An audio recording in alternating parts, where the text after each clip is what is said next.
महाराणी येसुराणी साहेबांचा इतिहास हा जागतिक स्तरावर दाखवण्यात आला आहे।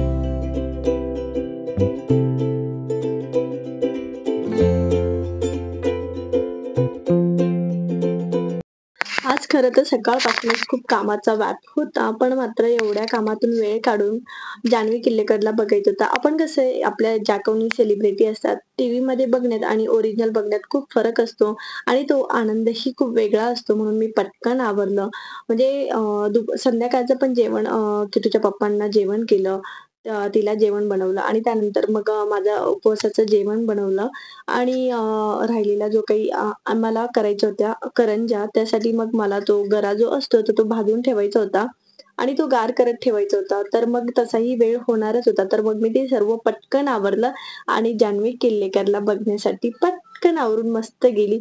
आणि खरं सांगू ना, ती जेव्हा रिअल मध्ये बघितली ना जवळून, खूप सुंदर दिसत होती आणि खरंच तिचा स्वभाव पण खूप छान होता।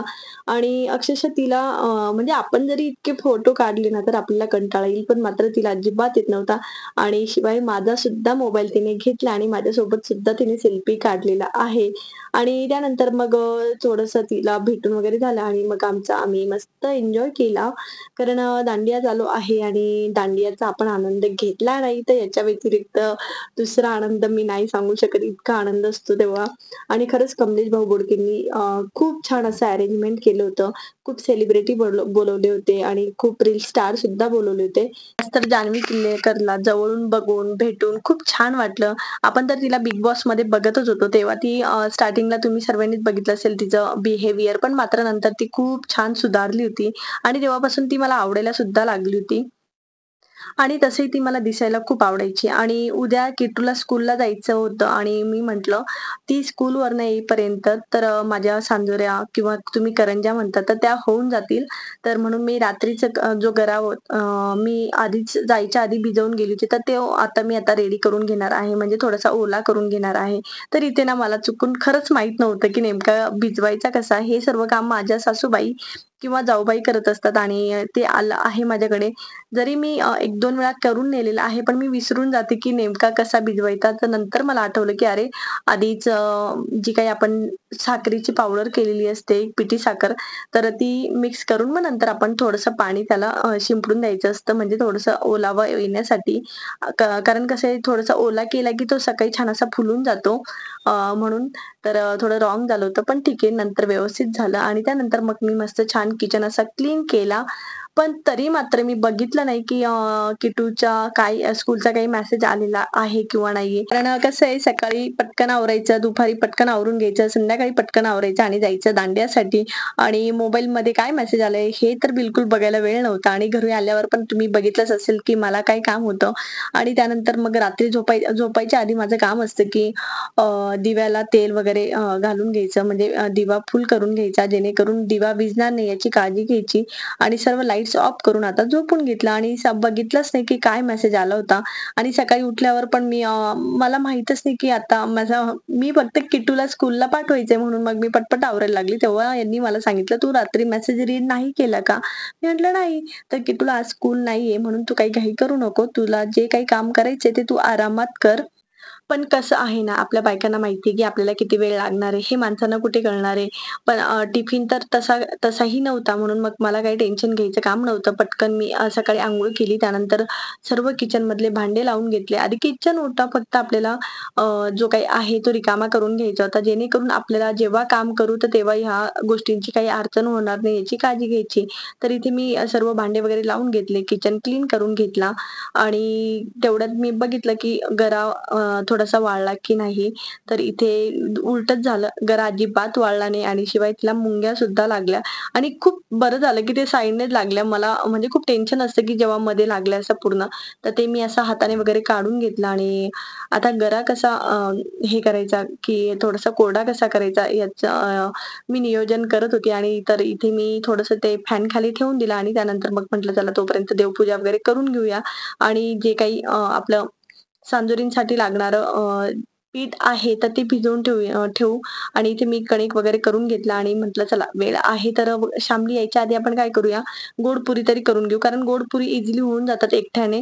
तर इथे मी गोड पुरीचं जे काही पाणी होतं तर ते काल रात्रीच करून ठेवलं होतं. सकाळी फक्त पीठ भिजवायचं आणि लगेच करायचं. कारण गोड पुऱ्या आपण जेव्हा उशिरा करतो ना, पीठ भिजवून ठेवतो आणि उशिरा करतो तर पटकन होत नाही. तर म्हणून इथे आधी पीठ भिजलं आणि लगेच त्याचंच लगेच पुऱ्या करून घेतल्या.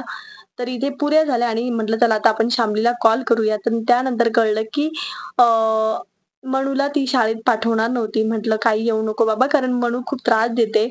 घरी आल्यावर तिला ना मुरमुरे खूप खायला आवडतात आणि घरभर ती पसारा करते. मग काय होतं, एक तर तिच्याकडे लक्ष लागत नाही आणि धड कामात लक्ष लागत नाही. कारण तिच्याकडे लक्ष द्यायचं असतं. तिला पाणी खूप खेळायला आवडतं. इव्हन लिक्विड सुद्धा खेळायला आवडतं. मग तिला म्हटलं, "एक काम कर, तू तुझं काम करून घे. मी आरामात करेल. माझ्याने जेवढं होईल तेवढं मी करेल." आलं होतं थोडंसं टेन्शन, पण म्हटलं नाही. कारण तिला सांभाळण्यात जितका वेळ जाणार आहे, तितका वेळ तर मी ज्या काही सांजोऱ्या आहेत, तर त्या मी करून होईल. तर मी तिला नाही सांगितलं. पण काय सांगावं, जेव्हा तिला मी नाही तर बोलून दिलं, पण मनात जी काही धाकधूक होती, की कसं होणार आहे, काय होणार आहे? शिवाय किट्टू घरी आहे. कारण किट्टू जर घरी नसेल, तर आरामात खूप काही गोष्टी पटकन करू शकतो आणि लहान मुलांचं माहितीच आहे. याला हात लाव, त्याला हात लाव आणि तिला तर पीठ बघितलं, की पिठाला हात लावायला आवडतं. सारखं-सारखं टोकावं लागतं, "बेटा त्याला ओलांडू नको, त्याला पाय लागू नको देऊ." इथून जाऊ नको, हे करू नको, ते करू नको, असं सारखं-सारखं म्हणजे आपला आरडाओरडा चालूच असतो. तर आज तसंच काही झालेलं आहे. म्हणजे असं झालं होतं, की कुठून हिला आज सुट्टी दिली. ही स्कूलला जरी गेली असती तरी बरं झालं असतं. तेवढंच माझं टेन्शन कमी झालं असतं. तर इथे बघा ती बाहेर गेली होती डॅडी सोबत आणि मम्माचा उपवास आहे तिला माहिती होतं. तर येताना तिने मला छान अशी चिक्की आणली आणि "मम्मा बघ मी तुझ्यासाठी काय आणलं. तू अजून जेवण नाही केलं ना, म्हणजे उपवासाचं काही खाल्लं नाही ना, तर बघ मी तुझ्यासाठी छान अशी चिक्की आणलेली आहे. का आता तुला एनर्जी यावी म्हणून." तर म्हटलं थँक तरी तिला इथे थँक वगैरे करून घेतलं आणि इथे मी बऱ्याच वेळ जवळपास 2 ते 3 तास मी जो काही गरा बनवलेला होता, तर तो सुकत ठेवला, पण काही सुकला नाही. मग मम्मींना कॉल केला. मम्मीने तेव्हा मला सांगितलं, की "एक काम कर, थोडंसं अजून वाटीभर रवा भाजून घे, तर तो ॲड कर. मग बऱ्यापैकी क्लिअर होईल." तर खरंच खूप काम झालं ते मम्मींचं ऐकलं आणि तसं मी केलं. खूप छान पद्धतीने असा गरा कोरडा झाला आणि इव्हन सांजोऱ्या पण वाढल्या बरं का. तेही खूप छान झालं. थोडंसं जीवावर जातात, पण मात्र त्या सांजोऱ्या जेव्हा करतो ना, तर त्या मनात भरत नाही, की किती झाल्या, काय झालं. कारण आमचं कुटुंब खूप मोठं आहे आणि त्यांना हे खूप कमी पडतं, म्हणजे गोड खूप आवडतं म्हणून.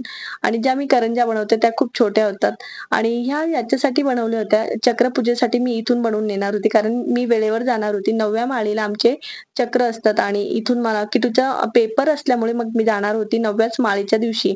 मग मी मम्मीला म्हटलं, "एक काम करा, तुम्हाला शेताचं काम असतं, शेतीचं काम असतं आणि स्वातीताई बाकीचं जे आहे साहित्य ते आदल्या दिवशी जाऊन बनवून येत असतात." आणि मग मी म्हटलं, "एक काम करते, मी इथूनच बनवून घेऊन येते पुऱ्या आणि सांजोरी वगैरे." तर मम्मी हो म्हटल्या, म्हणून मग मी इथून बनवून नेणार आहे. कसं आहे सर्व सर्व मिळून जर काम केलं ना, तर काम सोपं पण होतं आणि गोष्टी कशा आहेत इझिली पटकन होत असतात आणि त्यानंतर बघा जवळपास इथे वाजलेले आहेत 3 आणि शामली पण आली बरं का. ती थोडंसं तिचं मनूची ट्युशन वगैरे होती ती केली आणि ती इकडे आली आणि त्यानंतर मग तिने "दीदी काय करायचं?" कारण किटूला स्कूलला मला द्यायचा होता साबुदाणा वडा. सकाळी स्कूलला तर हॉलिडे होता म्हणून मग ते काही शक्य झालं नाही. पण मी सकाळीच तयारी करून ठेवलेली होती. बटाटे वगैरे उकडून ठेवले होते. मग आल्यावर फक्त मग शामलीने ते सारण जे साबुदाणा वड्यासाठी जे लागतं, तर ते तिने छान असं भिजवून घेतलेलं आहे. खरंच खूप छान असे साबुदाणे वडे करते. क्रंची येतात तिचे. कारण तिने आदल्या दिवशी किटूला खायला दिले होते. तिने घरी बनवले होते. तर आवर्जून जेव्हा पण बनवले असतील, तेव्हा तिने किटूला खायला दिलं. तर तेव्हाच किटूने सांगितलं होतं, की "मम्मा उद्या मला स्कूलला साबुदाणा वडा दे." पण काही कारणास्तव सुट्टी दिली आणि म्हणून आम्ही तिला आज टिफिन दिला नाही. पण मात्र दुपारच्या 3-3:30 वाजता आम्ही छान असे साबुदाणे वडे केले आणि मस्त त्यावर ताव मारला. पण तुम्हाला यातली एक गोष्ट सांगायची ना, तर इथे किट्टूने एकही वडा खाल्ला नाही. कारण तिची मैत्रीण भेटली तिला खूप दिवसातनं. बिल्डिंगमध्येच तिची एक फ्रेंड आहे, तर ती पुण्याला राहत असते. कधीतरी शुक्रवारी येते आणि रविवारी किंवा सोमवारी ती पुण्याला रिटर्न जात असते. तर मग तिला जेव्हा कळलं, की ओजस्वी आलेली आहे, तर तिने खायचं वगैरे सोडलं आणि डायरेक्ट ओजस्वीला भेटायला गेली. मी तिला भरपूर आवाज दिले. इतकं सांगितलं, की "बाबा तुझे साबुदाणे वडे बनवलेले आहेत." पण तरी मात्र किट्टू काही येईना. बघा, मैत्रिणीचं प्रेम किती अवघड आहे, की वड्यापुढे मैत्रिणीचं प्रेम जिंकलं आज. तर असो, जस्ट जोकिंग. तर असा छान असा आपला साबुदाणा वडा छान एकदम व्यवस्थित टम्म फुगलेला आहे. तर इथे सर्वांनी त्यावर छान ताव मारलेला आहे. तर जवळपास आम्ही 4-4:30 वाजेपर्यंत हे आवरलं आणि खरं सांगू का, मी सकाळपासून जितकं काम केलं होतं ना, तर नंतर असं वाटत होतं नको नको बाबा. पण खरंच श्यामली त्यानंतर आली. तिने जी काही मदत केली, त्यात मला खूप सुख भेटलं. कारण खरंच खूप थकली होती सकाळपासून. पाठ नाही, नाही म्हणायला लागली होती. तशा मला थोडंसं अर्धा अर्धा पाऊण तास मला दाभाडे मॅडम आल्या होत्या मदतीला. तर तेही थोडंसं लवकर आवरून झालं का, तर थोडंसं त्यांनी मला हेल्प केली म्हणून. आणि दुपारी 4-4:30ला हे जे काही बनवले होते आम्ही साबुदाणे वडे, ते खाऊन सर्वांचं पोट भरलं होतं. म्हणून संध्याकाळी मात्र मला काही जेवण कोणालाच बनवायची गरज नव्हती आणि म्हणून मी एकदम छान मस्त नटून-थटून गेली प्राजक्ता गायकवाडांना भेटायला. कारण आज येणार होत्या प्राजक्ता गायकवाड.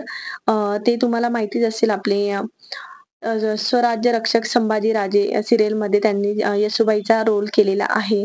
तर आज सुद्धा छान सेलिब्रिटी आल्या होत्या आणि त्या सुद्धा जवळून बघायला भेटल्या आणि खरंच खूप सुंदर आहेत आणि त्यांनी छान थोडंसं भाषण केलं.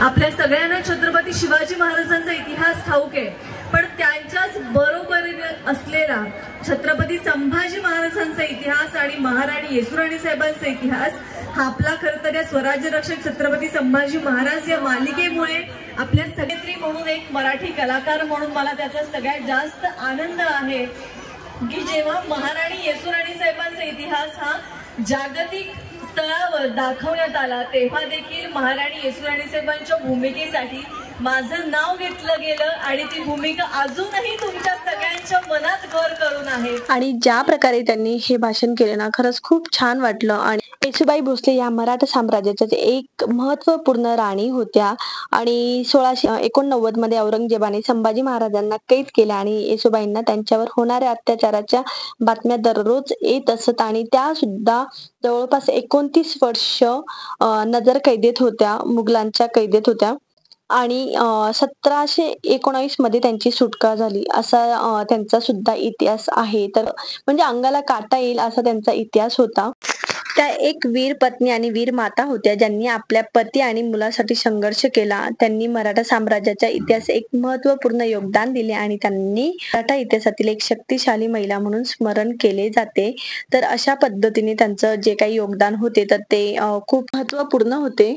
तर असं तुम्हाला सर्वांना तर येसूबाईंचा इतिहास माहितीच आहे. मग हे सर्व आज प्राजक्ता गायकवाड यांना बघून सर्व छान फील झालं, कारण त्यांनी खूप छान अशी भूमिका साकारली होती येसूबाईंची. तर असो, तर इथे आमचा खूप एन्जॉय चालू आहे आणि प्राजक्ता गायकवाडांना भेटल्यावर तर अजूनच जास्त जोशमध्ये आलो. आणि तुम्हाला मी म्हटलं होतं ना, माझी जी डान्स पार्टनर आहे तर ती आज आली होती जवळपास एखाद्या तासासाठी. तर छान असा मी डान्स केला आणि इव्हन धनू सुद्धा आली होती आज. म्हणून मग सर्वच छान माझे पार्टनर भेटले होते, म्हणून खूप छान मजा आली. तर असा होता माझा आजचा दिवस. चला मग भेटूया आपण नेक्स्ट व्हिडिओ मध्ये. तोपर्यंत बाय बाय.